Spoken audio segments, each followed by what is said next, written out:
Hello student, welcome back to my YouTube channel. आज हम लोग HM publication 10th class English medium का unsolved paper solve करने जा रहे हैं।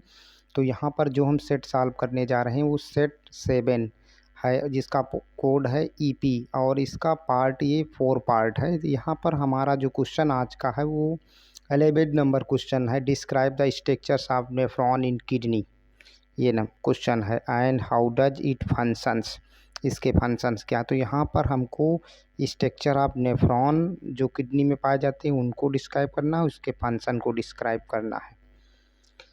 तो यहाँ पर हम देखते हैं कि नेफ्रॉन क्या है। तो आप देखेंगे nephron is the basic functional unit of the kidney. Nephron क्या होते हैं? बेसिक फंक्शनल यूनिट्स होते हैं किसकी? किडनी के।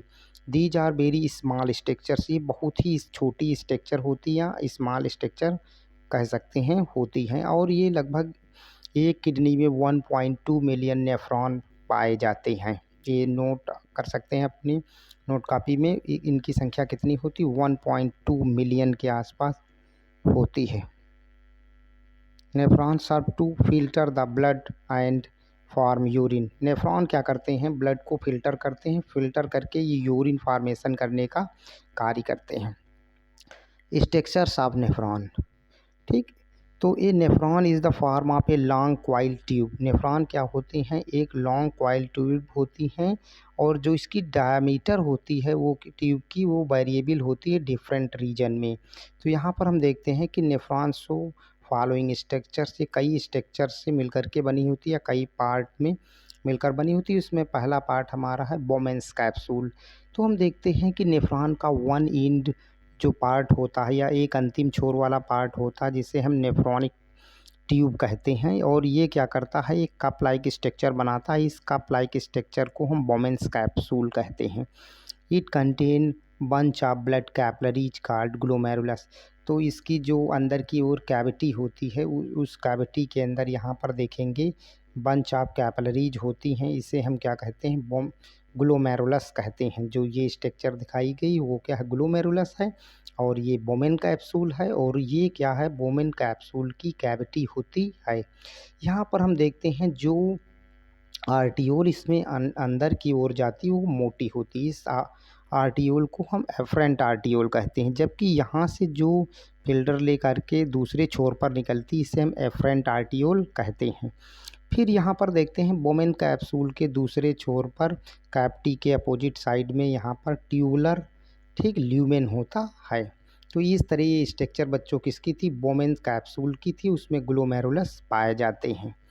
अब इसमें दूसरी स्ट्रक्चर के बारे में हम देखते हैं कन्वोल्यूटेड ट्यूब्यूल। तो tubular part of nephron is known as या कॉल्ड एज, ठीक है, कन्वोल्यूटेड ट्यूब्यूल। ये क्या होता है? ट्यूब जैसा पार्ट होता है और क्वाइल्ड स्ट्रक्चर बनाता है। इस क्वाइल्डेड स्ट्रक्चर को ही हम क्या कहते हैं? कन्वोल्यूटेड ट्यूब्यूल कहते हैं। इसके 2 रीजन्स होते हैं, ठीक है। उसमें जो हमारा पहला रीजन है वो क्या है? पीसीटी होता है। पीसीटी को हम कहते हैं प्रोऑक्सिमल कन्वोल्यूटेड ट्यूब्यूल कहते हैं। जबकि इसका दूसरा छोर जो होता है उसे हम क्या कहते हैं? डीसीटी कहते हैं या डिस्टल कन्वोल्यूटेड ट्यूब्यूल कहते हैं। तो कन्वोल्यूटेड ट्यूब्यूल के ये 2 पार्ट होते हैं। यहाँ पर आप देखेंगे फंक्शंस इसका क्या है बच्चों? तो यहाँ पर इसका फंक्शन क्या दिखाया गया है? मेन फंक्शन, ठीक, आप कन्वोल्यूटेड ट्यूब्यूल इज़ द, ठीक। तो मेन फंक्शन क्या है कन्वोल्यूटेड ट्यूब्यूल को, ये हमको आगे उसमें बताना है। तो यहाँ पर भी हम देखेंगे कि इसके फंक्शन क्या होते हैं। तो यहाँ पर हम देखते हैं कि ये क्या करती हैं बच्चों? सिलेक्शन का कार्य करती हैं। किसको? रीएब्जॉर्प्शन के लिए। तो यहाँ पर हमने बताया है कि selective reabsorption of substance and secretion of unfiltrate waste. ये क्या करती हैं? जो सेलेक्टिव रीएब्जॉर्प्शन प्रोसेस होता है उसको करने का कार्य करती हैं। इसके साथ में वो फिल्ट्रेट के जो वेस्ट होते हैं उसको सेक्रीशन करने का कार्य करते हैं। अब हम देखते हैं हमारा जो सी पार्ट है नेफ्रॉन का वो क्या है? हेनलेस लूप है। तो यहाँ पर देखते हैं नेफ्रॉनिक ट्यूब्यूल है जो लॉन्ग ट्यूब लाइक स्ट्रक्चर बनाता है। और ये ट्यूब लाइक स्ट्रक्चर जहाँ पर नीचे की ओर टर्न करके माले जैसी संरचना बनाता है इसी को हम हेनलेस लूप कहते हैं। इसके भी बच्चों 2 पार्ट होते हैं। एक पार्ट इसका क्या है? डिसेंडिंग लिम्ब है और दूसरा पार्ट इसका क्या है? असेंडिंग लिम्ब है। ये यहाँ पर बताया गया है। यहाँ पर जो अभी हमने ये स्ट्रक्चर दिखाई है तो ये जो नीचे की ओर स्ट्रक्चर है इसी को हम क्या कहते हैं, हेनलेस लूप कहते हैं, जो एक माले की जैसी स्ट्रक्चर दिखाई देती है। अब यहाँ पर आप देखेंगे कलेक्टिंग डक्ट क्या है। तो it is a large duct that receive the tubular filtrate. ये लार्ज डक्ट होती है जो ट्यूबुलर फिल्ट्रेट या यूरिन को रिसीव करने का कार्य करती है। यहाँ पर हम देखते हैं ये क्या करती है बच्चों, फॉर्म करती है कन्वोल्यूटेड ट्यूब्यूल जो DCT होती है। ठीक है, यहाँ पर आप देखेंगे इसके साथ में मैनी नेफ्रॉन्स जो होते हैं एसोसिएटेड विद इट। इस स्थान पर बहुत सारे नेफ्रॉन जो होते हैं जुड़ते हैं। तो कलेक्टिंग डक्ट वो है जहाँ पर बहुत सारे नेफ्रॉनिक ट्यूब्यूल्स आकर के आपस में जुड़ती हैं, और ये उस स्थान पर पाई जाती हैं जहाँ पर DCT वाला छोर आकर के जुड़ता है। तो यहाँ पर हम देखते हैं कि many collecting duct finally drain with the urine into the pelvis. इसके बाद बहुत सारी जो कलेक्टिंग डक्ट हैं वो यूरिन्स को कहाँ पर भेजती हैं, तो पेल्विस पार्ट में भेजने का कार्य करती है। इसके साथ में आप देखेंगे कि it drain urine into ureter and ureter urine drain into urinary bladder. तो इस तरह से यूरिन क्या होता है, एक स्थान से दूसरे स्थान की ओर चला जाता है। तो यहाँ पर हम देखते हैं ये क्या है, एक बोमेन कैप्सूल वाली स्ट्रक्चर है। इसके अंदर जो आर्टियोल जाती है उसी हम क्या बोलते हैं, एफरेंट आर्टियोल बोलते हैं, मोटी वाली दिखाई गई है। और यहाँ पर हम देखते हैं कि ये एक बंच बनाती हैं, गुच्छा बनाती हैं कैपिलरीज का, इसी को हम क्या कहते हैं, ग्लोमेरुलस कहते हैं। और इसकी कैविटी क्या कहलाती है, तो वो बोमेन्स कैप्सूल कहलाती है। यहाँ पर जो पतली एक आर्टियोल निकली जिसे हम एफरेंट आर्टियोल कहते हैं, यहाँ पर हम देखते हैं बोमेन कैप्सूल का जो पीछे का पार्ट होता है, जो यहाँ पर ट्यूब्यूल जैसा पार्ट बनाता है, इसको हम क्या कहते हैं, PCT कहते हैं। PCT आगे रन करती हुई यहाँ पर आती है, और यहाँ पर हम देखते हैं ये descending limb of Henle's loop बनाती है। ठीक, और ये डिसेंडिंग लिम्ब क्या करती है, नीचे की ओर आती है, और नीचे की ओर आप देखेंगे जो हमने इसके पहले बताया था कि माले की जैसी स्ट्रक्चर बनाती है, इसी को हम क्या कहते हैं, हेनलेस लूप कहते हैं।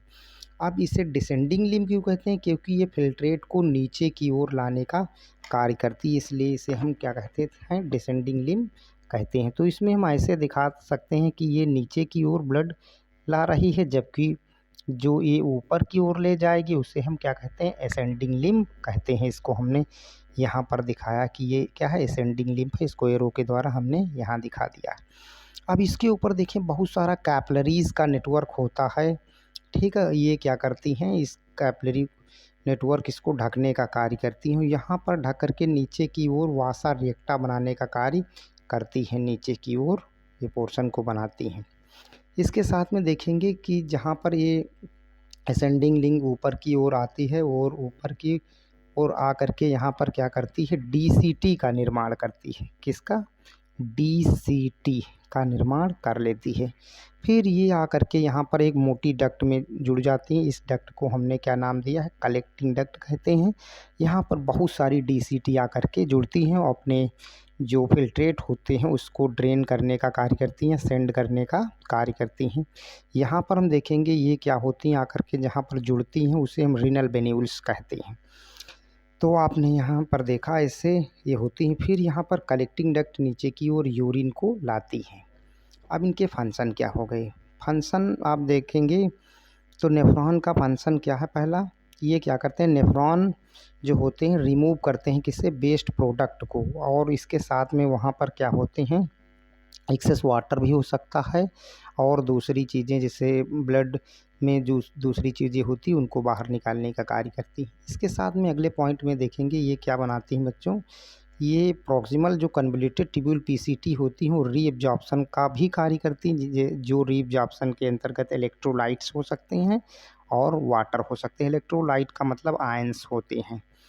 यहाँ पर अगले पॉइंट में बच्चों बताया गया कि हेनलेस लूप जो है वो क्या करती है, मेनली हाई ऑस्मोलेटरी होती हैं, या आस्मो इसमें जो रेगुलेटरी पावर होता है बहुत ज़्यादा होता है, और ये कहाँ पाई जाती है, मेडुलेटरी रीजन में पाई जाती हैं, किडनी के या मेडुलरी रीजन में पाई जाती हैं। इसके साथ में ये इंटेस्टाइनल फ्लूइड जो होती है इन सबको ये छानने का कार्य करती हैं।